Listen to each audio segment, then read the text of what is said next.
Olá, olá! Estamos começando a terceira lição desse trimestre incrível que estamos analisando a respeito de quem somos, o que nós precisamos pregar como igreja, como povo, nós da Igreja Adventista do Sétimo Dia, da onde que nós viemos, qual a nossa razão de existir. É sobre isso que nós estamos falando e vamos falar ao longo desse trimestre. E hoje é importante que você pegue e abra sua Bíblia, Apocalipse capítulo 14, versículo 6, e leia.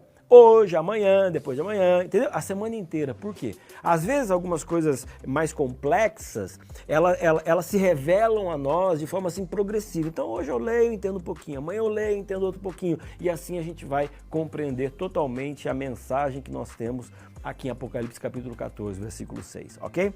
Agora eu quero convidar você a abrir a Bíblia em Deuteronômios, capítulo 6, versículo 4, que diz assim, olha, ouve Senhor, ou ouve Israel, o Senhor nosso Deus é o único Senhor.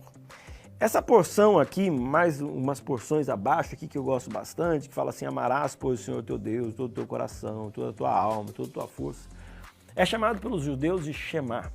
E qual que era a ideia? Quando Deus deu essa porção para o povo de Israel, para o povo judeu, era para eles repetirem, tanto para eles, quanto também para os seus filhos. Para que eles pudessem ter muito claro na mente quem eles eram, para que eles existiam e qual que era a missão deles nessa terra. E aqui tem uma mensagem muito importante para a época deles, que diz assim, olha, ouve Israel, o Senhor, nosso Deus, é o único Senhor.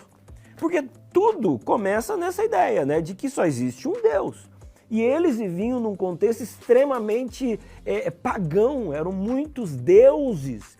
E eles estavam repetindo isso diariamente para que eles lembrassem, o nosso Deus, o nosso Senhor é Deus, o Jeová. Não tem outro Deus, não tem outro Deus, não tem outro Deus.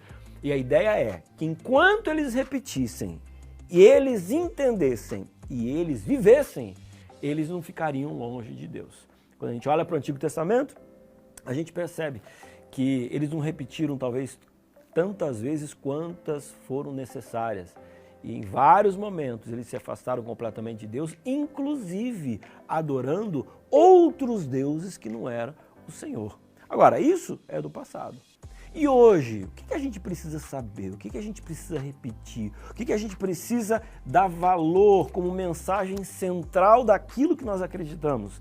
Sabe, eu acho que o Shema de hoje, tá? O escuta, ou aquilo que a gente deveria repetir todos os dias, assim, no nosso entendimento. E por que repetir? Como eu falei para vocês, quanto mais a gente repete, mais a gente aprende. E quanto mais a gente aprende, mais a gente coloca em prática na nossa vida. Eu entendo que o Shema da Igreja Adventista é Apocalipse capítulo 14, a partir do versículo 6 até o versículo 8. E aí que começa, né? Vi outro anjo voando pelo meio dos céus, sendo evangelho eterno. E aí continua o texto. Eu quero que você olhe para esse texto, leia. E eu quero que você, a partir de hoje, comece a entender de que ele não é um texto de estudo apenas de um dia de uma lição de escola sabatina, mas ele precisa fazer parte da sua vida como cristão. E para você não correr o risco de esquecer, repita ou entenda e estuda essa parte da Bíblia sempre, porque daí cada vez mais ela fará mais sentido para você. Amanhã a gente continua.